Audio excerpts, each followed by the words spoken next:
नमस्ते बच्चों। स्टार्ट करते हैं चैप्टर नंबर 13 प्रकाश विद्युत प्रभाव। 3 मार्क्स का चैप्टर है और इजी स्कोरिंग चैप्टर है और जल्दी ही हो भी जाएगा ऑनलाइन मोड में, इसलिए हमने इसको स्टार्ट किया है। क्लासेस अपनी डिजिटल बोर्ड पे भी रहेंगी, नॉर्मल बोर्ड पे भी रहेंगी, ठीक है। और स्टार्ट करते हैं हम लोग चैप्टर को। 3 मार्क्स का चैप्टर है। मेनली इसके जो पार्ट्स है ना वो है नंबर 1 वो है प्रकाश विद्युत प्रभाव। नंबर 2 जो है, नंबर 1 तो प्रकाश विद्युत प्रभाव ही है, नंबर 2 है दे ब्रोगली अवधारणा। नंबर 3 जो है वो है फोटोन अवधारणा और नंबर 4 है डेविसन और जर्मर प्रयोग।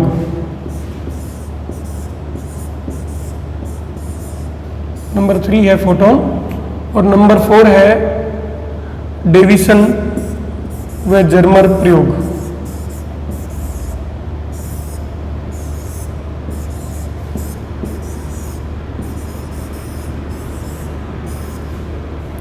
तो इस तरह से इसके टोटल 4 जो हैं वो भाग हैं इस पाठ के, जो अपने को स्टडी करने हैं, ठीक है। और कुछ न्यूमेरिकल्स भी हैं इसमें, तो हम लोग इसको स्टार्ट करते हैं प्रकाश विद्युत प्रभाव से। पहला भाग है प्रकाश विद्युत प्रभाव, दूसरा है दे ब्रोगली फोटोन और डेविसन व जर्मर प्रयोग। 3 नंबर की एक ही इकाई है, ये पूरा पाठ ही एक इकाई है। 3 मार्क्स का इसके अंदर पेपर के अंदर जो है वो पूछा जाते हैं क्वेश्चन। 1 मार्क्स जो है वो 1 नंबर का एक क्वेश्चन आता है और 2 मार्क्स का एक क्वेश्चन आता है, जो नॉर्मली न्यूमेरिकल होता है, लेकिन कभी चेंज भी हो जाते हैं, ऐसी कोई बात नहीं है। तो हम लोग इस चैप्टर को जो है वो स्टार्ट करने वाले हैं, प्रकाश विद्युत प्रभाव। तो बच्चों प्रकाश विद्युत प्रभाव क्या है उसको हम लोग जरा स्टडी करते हैं। सबसे पहले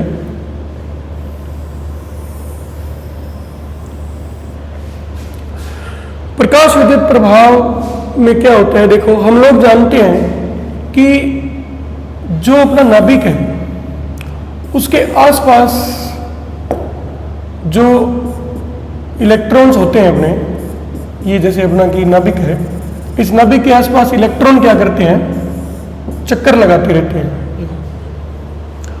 अलग अलग कक्षाएं होती हैं इन इलेक्ट्रॉन्स की, जैसे पहली कक्षा के L M N, इस तरह से अलग अलग कक्षाओं में इलेक्ट्रॉन नाभिक के चारों ओर चक्कर जो है वो लगाते रहते हैं।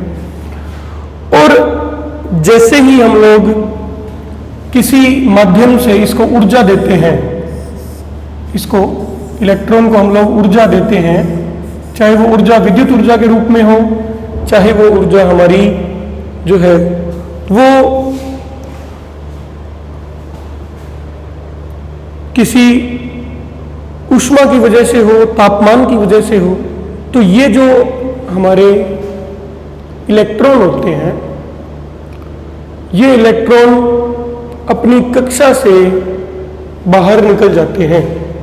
ये इलेक्ट्रॉन जो है ये अपनी कक्षा से बाहर निकल जाते हैं और जो अपने को बचता है यहाँ पे उसको हम लोग बोलते हैं आयन, धन आयन उसको अपने बोलते हैं। और ये इलेक्ट्रॉन जो है वो मुक्त रूप से क्रिस्टल में घूमते रहते हैं। यदि हम धातुओं की बात करें, ठोस की बात करें, तो उसके अंदर कैसी संरचना होती है, केमिस्ट्री में हम लोग पढ़ते हैं कि उसके अंदर क्रिस्टल संरचना होती है।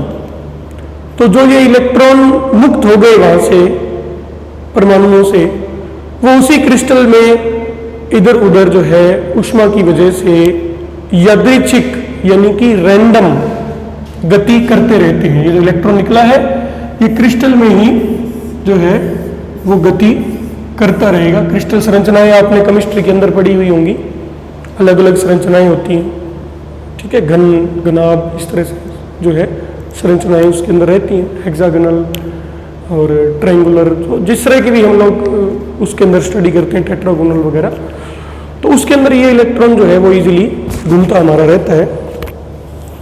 अब यही इलेक्ट्रॉन जो है वो वास्तव में उस सतह को नहीं छोड़ता। जिस क्रिस्टल की सतह पर, जिस धातु की सतह पर वो है, उसको वो नहीं छोड़ता। ठीक है, हम लोग क्या देते हैं इसको? ऊर्जा देते हैं किसी भी रूप में, ऊष्मा ऊर्जा के रूप में, विद्युत ऊर्जा के रूप में। तो इलेक्ट्रॉन अपने नाभिक से मुक्त हो जाता है, क्योंकि नाभिक और इसके बीच में लग रहे होते हैं कूलाम बल।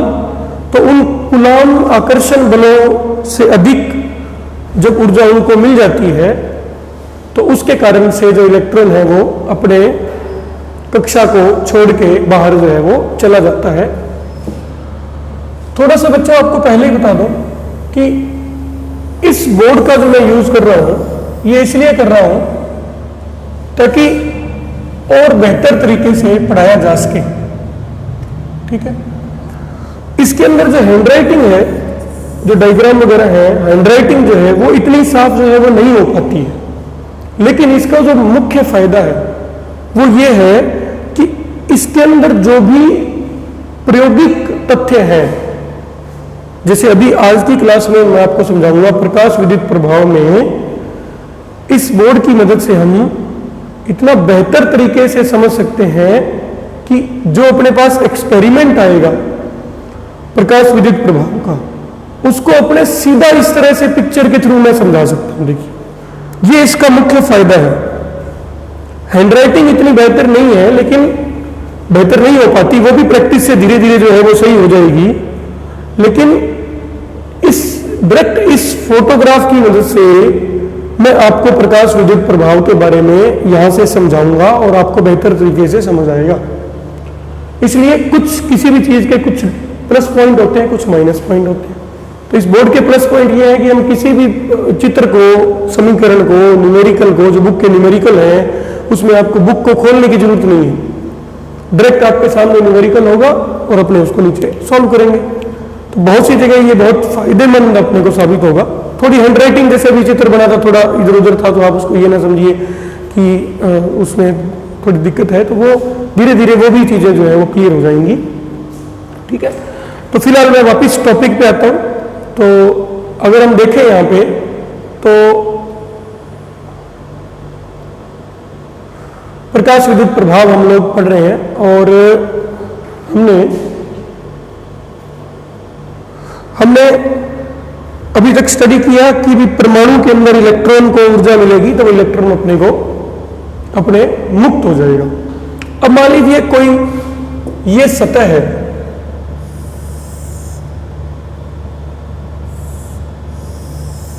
ये कोई सरफेस है, सतह है, इसके अंदर ये धातु की सतह है, मान लीजिए जिंक की सतह है, जिंक धातु है, उसकी ये सतह है, उसका एक सरफेस है। जैसे मान लीजिए मैंने जिंक का एक ये प्लेट ली इस तरह से, जिंक धातु की। ठीक है, अब इसके अंदर क्या है, जो अपना रूम टेम्परेचर है, रूम टेम्परेचर यानी जो अपना तापमान है, कमरे का ताप है, उसकी ऊष्मा की वजह से धातुओं में जो इलेक्ट्रॉन होते हैं वो नाभिक से क्या हो जाते हैं, मुक्त हो जाते हैं। इसीलिए हम कहते भी हैं कि धातुओं में मुक्त इलेक्ट्रॉन की संख्या जो है वो अधिक होती है, इसीलिए वो ऊष्मा और धारा के, विद्युत धारा के अच्छे चालक होते हैं। ठीक है, इतना हम लोग पहले भी हम लोग जानते थे कि इलेक्ट्रॉन फ्री हो जाएगा जो इसके अंदर रहेगा। लेकिन मेन बात जो हम इस चैप्टर में पढ़ने जा रहे हैं, इस चैप्टर में जो हम लोग पढ़ने जा रहे हैं, वो मेन बात ये है कि ये इलेक्ट्रॉन इस सतह को नहीं छोड़ेगा, इस सतह को ये इलेक्ट्रॉन नहीं छोड़ेगा। फ्री तो है, मुक्त है, परमाणुओं से मुक्त है, लेकिन क्रिस्टल में ही घूम रहा है, सतह को नहीं छोड़ेगा। ठीक है, इसका सतह को छोड़ना ही, जो सतह है इलेक्ट्रॉन, जिसके जो धातु की सतह है, उससे इलेक्ट्रॉन को मुक्त करवाना ही कौन सा प्रभाव है, प्रकाश विद्युत प्रभाव है, जिसमें हम प्रकाश को इसके ऊपर डालेंगे और प्रकाश को इसके ऊपर डालने से इसके इलेक्ट्रॉन जो है वो सतह से क्या हो जाएंगे, दूर चले जाएंगे। उस प्रभाव को ही हम क्या कहते हैं, प्रकाश विद्युत प्रभाव कहते हैं। ठीक है, यानी इलेक्ट्रॉन क्रिस्टल में तो मुक्त हुआ, लेकिन सतह को नहीं छोड़ेगा। परमाणु से मुक्त हुआ लेकिन सतह को नहीं छोड़ेगा। तो इस प्रभाव को हम क्या कहते हैं? जब प्रकाश डालकर इलेक्ट्रॉन को सतह से भी दूर करवा देना क्या कहलाता है? प्रकाश विद्युत प्रभाव। तो सबसे पहले तो हम ये देखते हैं कि भाई हमारा जो इलेक्ट्रॉन है वो परमाणु से तो मुक्त हो गया ताप के कारण से, लेकिन इस सतह से मुक्त क्यों नहीं होता? तो देखिए, इस सतह से मुक्त इसलिए नहीं होता क्योंकि मान लीजिए कि एक इलेक्ट्रॉन तापमान की वजह से ही सतह से दूर चला गया, इलेक्ट्रॉन इसमें से बाहर गिर गया। तो ये जो सतह है, ये जो हमारी धातु की सतह है, ये कैसी हो जाएगी? धनात्मक हो जाएगी। क्योंकि हम लोग पढ़ चुके हैं, किसी भी प्रथम पाठ में हमने पढ़ा था, पहले पाठ में भी, किसी भी सतह से या किसी भी हमारी वस्तु से अगर इलेक्ट्रॉन निकल जाते हैं तो वो वस्तु धनात्मक आवेशित हो जाती है। तो जैसे ही वो वस्तु धनात्मक आवेशित होगी तो तुरंत ये इस इलेक्ट्रॉन को अपने ऊपर वापस क्या करेगी? अट्रैक्ट कर लेगी, खींच लेगी। यानी ऐसा नहीं है कि ताप की वजह से इलेक्ट्रॉन सतह से मुक्त नहीं होते हैं, लेकिन जैसे ही सतह से इलेक्ट्रॉन मुक्त होता है तुरंत ही धनात्मक होने की वजह से सतह पे वो वापस कहां पे आ जाता है? सतह पे आ जाता है। इसलिए अगर हम इसको छुड़ाना चाहते हैं, सतह से हम इलेक्ट्रॉन को मुक्त कराना चाहते हैं, तो हमें और ज्यादा क्या करनी पड़ेगी? ऊर्जा देनी पड़ेगी। किसको? इलेक्ट्रॉन को। और प्रकाश विद्युत प्रभाव में यही ऊर्जा हम लोग प्रकाश की मदद से देखते हैं। हम लोग प्रकाश किरण को क्या करते हैं कि इसके ऊपर आपतित करते हैं, जिस कारण से इलेक्ट्रॉन को इतनी ऊर्जा मिलती है कि वो वापस सतह पे नहीं आता, तो इस प्रभाव को हम क्या कहते हैं? प्रकाश विद्युत प्रभाव। यानी किसी धातु की सतह पे प्रकाश को डालने से उसके इलेक्ट्रॉनों का मुक्त हो जाना, यानी सतह का आवेशित हो जाना, क्योंकि जब इलेक्ट्रॉन मुक्त हो जाएंगे तो सतह क्या हो जाएगी? आवेशित हो जाएगी। इस प्रभाव को क्या कहते हैं? प्रकाश विद्युत प्रभाव कहते हैं। डियर स्टूडेंट्स, इस प्रकाश विद्युत प्रभाव में हमने जो ऊर्जा दी वो किस रूप में दी है? प्रकाश के रूप में दी है, क्योंकि प्रकाश की जो किरणें होती है उनके पास भी क्या होती है? ऊर्जा होती है। और इस चैप्टर में आगे चल के हम लोग फोटोन अवधारणा पढ़ेंगे कि वास्तव में फोटोन के कारण से ऐसा होता है कि इलेक्ट्रॉन को जब फोटोन जाके टकराता है तो उसमें से इलेक्ट्रॉन जो है उसको इतनी ऊर्जा मिल जाती है कि वो सतह को छोड़ देता है। ठीक है, इसको मैं एक और उदाहरण से आपको समझाना चाहूंगा। सपोज हमारे पास में एक कोई स्प्रिंग है और इस स्प्रिंग से इस तरह से कोई द्रव्यमान जो है उसको हमने जो है बांधा हुआ है, और एक ये बॉल है जो इस द्रव्यमान के जाके टकराती है, जो इस द्रव्यमान के जाके टकराती है। ये द्रव्यमान m का हमने एक बक्सा मान लीजिए इस स्प्रिंग के साथ में, ये हमारा ये काम है कि हम इस m द्रव्यमान के ब्लॉक को इस स्प्रिंग से अलग करना चाहते हैं। यानी हम लोग जानते हैं कि अगर हम स्प्रिंग को ज्यादा खींचेंगे तो क्या होगा? ये बक्सा उससे क्या हो जाएगा? अलग हो जाएगा, क्योंकि स्प्रिंग ही वहां से किसी जगह से टूट जाएगा। तो हम लोग ये चाहते हैं कि ये बक्सा इस स्प्रिंग से क्या हो जाए? मुक्त हो जाए। हमने इस बॉल को इसके ऊपर थ्रो कराया, इसको ऊर्जा मिली, ये कुछ दूर गया, लेकिन जैसे ही दूर गया तुरंत इसने इसको वापस खींच लिया। तो इस बॉल की एक निश्चित ऊर्जा होनी चाहिए। बहुत तेज अपने को ये बॉल फेंकनी पड़ेगी इसके ऊपर। जब बहुत तेज ये बॉल फेंकेंगे यानी बहुत ज्यादा ये इसके ऊपर बल लगाना पड़ेगा। जब बहुत ज्यादा बल इसके ऊपर लगेगा तो ये इतनी दूर इससे हो जाएगा कि पुनः स्प्रिंग इसको वापस नहीं खींच पाएगा। स्प्रिंग इसको वापस अपनी ओर नहीं खींच पाएगी। इसी तरह से यहां पे भी हम क्या कर रहे हैं, प्रकाश किरण को इसके ऊपर डाल रहे हैं।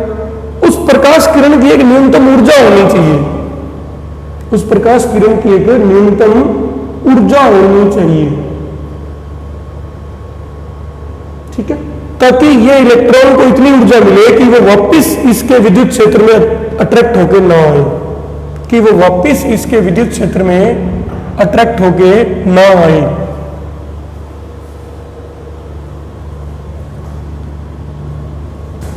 ठीक है, वापस आकर्षित होकर इसके विद्युत क्षेत्र में न आए, वापस इसके ऊपर न आए, इतनी ऊर्जा किसको चाहिए, प्रकाश किरण की ऊर्जा होनी चाहिए।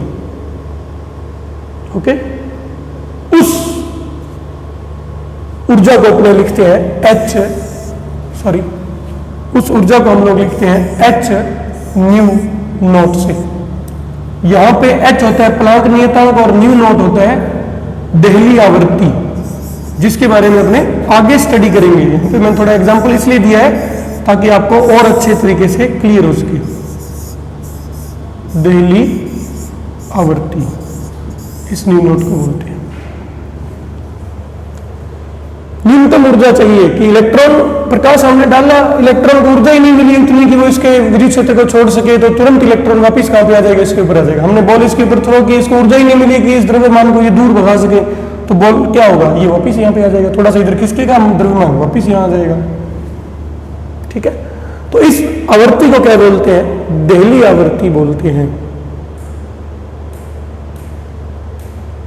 ठीक है, क्योंकि जो ऊर्जा होती है प्रकाश की वो लिखी जाती है, किसी भी फोटोन की ऊर्जा लिखी जाती है H न्यू से। न्यू होती है आवृत्ति, H होता है प्लांक नियतांक, तो उसकी ऊर्जा किस पे डिपेंड करती है, आवृत्ति पे डिपेंड करती है। तो H तो कांस्टेंट है, तो एक न्यूनतम आवृत्ति ही चाहिए ताकि उसकी ऊर्जा क्या हो सके, बन सके, उतनी ऊर्जा बन सके कि वो इलेक्ट्रॉन को उस किसी धातु की सतह से क्या कर सके, रिमूव करवा सके।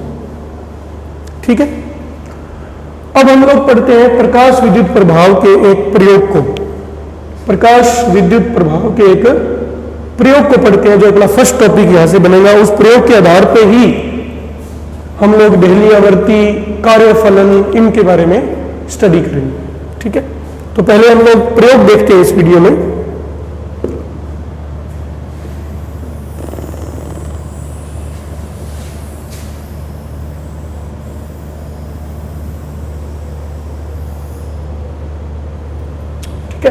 तो प्रयोग किस तरह से हम लोग देखेंगे, ये अपने पास में प्रयोग है। क्या किया साइंटिस्ट ने, सबसे पहले हम लोग स्टार्ट करते हैं कि ये एक ट्यूब ली उन्होंने, ये एक ट्यूब ली इस तरह से, ये ट्यूब ली, ठीक है, और एक मिनट रुक जाइए,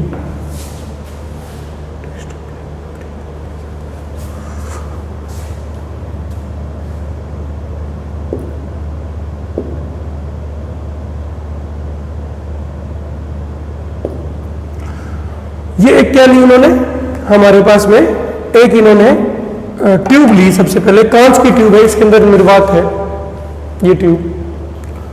उसके बाद में क्या किया इन्होंने कि एक यहां पे लगाई धातु, जिस धातु से इलेक्ट्रॉन मुक्त कराते हैं, photo sensitive plate. Photo sensitive plate का मतलब जो है वो है कि ऐसी प्लेट जो कि प्रकाश के डलने से उसमें से इलेक्ट्रॉन मुक्त हो सके, जैसे कि जिंक। ये भी धातुएं ही इस गुण को प्रदर्शित करती हैं, प्रकाश विद्युत प्रभाव को, क्योंकि पहले इलेक्ट्रॉन हमारा मुक्त होना चाहिए किसमें से, परमाणु में से। तो परमाणु में से मुक्त का इलेक्ट्रॉन किसका होता है, इजीली धातुओं का, फिर ही तो वो सतह में से मुक्त हो पाएगा। ठीक है, तो सबसे पहले इन्होंने क्या किया, एक फोटो सेंसिटिव प्लेट ली, और इस दूसरी तरफ ये थी कैथोड, यानी इसको इन्होंने जोड़ा बैटरी के पॉजिटिव से, इसको इन्होंने जोड़ा, सॉरी, बैटरी के नेगेटिव से। इस प्लेट को, जो सी प्लेट है, इसको इन्होंने जोड़ा बैटरी के नेगेटिव से, और जो ए प्लेट है इसको इन्होंने जोड़ा बैटरी के पॉजिटिव से। ठीक है, और इस ट्यूब के अंदर इस तरह से एक विंडो बनाई गई, विंडो का मतलब एक जगह छोड़ी गई जहां से प्रकाश अंदर एंटर कर सकता था, जहां से प्रकाश अंदर आ सकता था। इवैक्यूएटेड ग्लास ट्यूब का क्या मतलब है? ऐसी ट्यूब जिसके अंदर निर्वात है, वैक्यूम है। ऐसी ट्यूब जिसके अंदर निर्वात है, वैक्यूम है, उसको क्या बोलेंगे? इवैक्यूएटेड ग्लास ट्यूब बोलेंगे। ऐसा उन्होंने किया। ये जो अरेंजमेंट है बच्चों, ये एक ऐसी अरेंजमेंट है जिसके अंदर हम इन सर्किट को बदल के कभी तो हम लोग क्या कर पाएंगे, इस प्लेट को बैटरी के पॉजिटिव से जोड़ पाएंगे और कभी इस प्लेट को बैटरी के नेगेटिव से जोड़ पाएंगे। यानी इस कम्यूटेटर की मदद से हम सर्किट की जो पोलैरिटी है, सर्किट की जो पोलैरिटी है, उस पोलैरिटी को हम क्या कर सकते हैं? कम बदल सकते हैं। यानी कभी हमने बैटरी इधर जोड़ दी, कभी हमने बैटरी का प्लस इधर जोड़ दिया, कभी हमने इधर जोड़ दिया, और साथ साथ हम लोग इसकी मदद से वोल्टता को भी बदल सकते हैं। इसको बोलते हैं धारा नियंत्रक, और इसकी मदद से हम लोग वोल्टता को भी क्या कर सकते हैं? बदल सकते हैं, क्योंकि हमें प्रयोग अलग अलग वोल्टेज पे करना है। और ये क्या लगाया गया है? एक माइक्रो एम्पीयर मीटर लगाया गया है जो प्रकाश विद्युत धारा को क्या करेगा? प्रकाश विद्युत धारा को वो क्या करेगा? नोट करेगा। तो देखिए ये किस तरह से है, मैं जरा इसका डायग्राम आपको बना के बताता हूं इस चीज का, कि शुरुआत में इनको इस तरह से जोड़ा गया है कि देखो यहां से बैटरी का प्लस आ रहा है, ये आया, तो इस तरह से जोड़ा गया है कि प्लस जो है वो इससे जोड़ सके अपने, इसको यहां से जोड़ दिया, इस पॉइंट को यहां से जोड़ दिया, तो बैटरी का प्लस किसको मिल जाएगा? इसको मिल जाएगा। और बैटरी का माइनस क्या है? ये आ रहा है यहां से, तो बैटरी का माइनस किसको जोड़ना है? इसको जोड़ दिया यहां से। ठीक है, तो ये सर्किट किसके लिए यूज किया गया है? कि प्लस माइनस को हम उलट सके, ताकि हमको सेल ना घुमाना पड़े। और ये किस लिए यूज किया गया है? ताकि धारा के मान को, वोल्टता के मान को परिवर्तित किया जा सके। ये किसके लिए किया गया है? प्रकाश विद्युत धारा के मान को प्राप्त करने के लिए किया गया। ये किसके लिए किया गया है? वोल्टमीटर, अप्लाइड वोल्टेज यानी लगाई गई वोल्टता को मापने के लिए इसका उपयोग किया गया।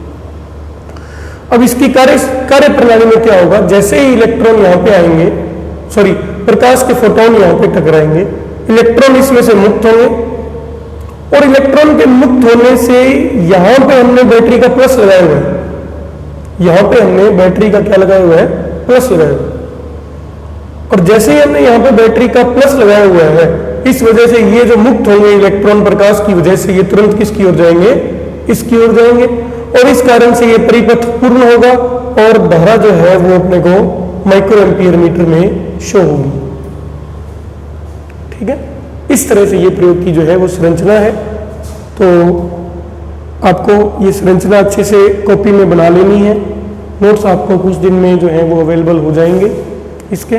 तो अभी हमने सिर्फ इसकी क्या है, प्रकाश विद्युत प्रभाव का जो मुख्य प्रयोग है, जिसके ऊपर दहली आवर्ती, हमारा कार्यफलन, हमारी आइंस्टाइन इक्वेशन, ये सभी चीजें इस पर जो है, ग्राफ वगैरह सब कुछ इस पे आधारित है। इसलिए आप इसको ध्यान से समझिए कि इसके अंदर इसका क्या यूज है, केवल वोल्टता को बदलना, वोल्टता को चेक करना, धारा को चेक करना, और वोल्टता के जो पोलैरिटी है उसको ही बदलना, ध्रुवन को बदलना। कभी ये प्लेट प्लस की हो जाएगी, कभी वो प्लेट क्या हो जाएगी, प्लस की कर पाएंगे हम लोग।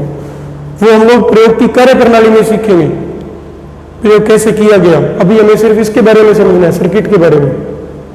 ठीक है, वो हम किस में समझेंगे, कार्य प्रणाली में समझेंगे कि वोल्टता को कैसे बदला गया और क्यों बदला गया। ठीक है, तो आज की वीडियो में इतना ही। इसको आप लोग डायग्राम को सिमिलरली बनाएंगे, आपकी बुक में भी गिवन है, वहां से भी बना सकते हैं, सेम डायग्राम है वहां। तो इसी के साथ आज की क्लास खत्म होती है। धन्यवाद।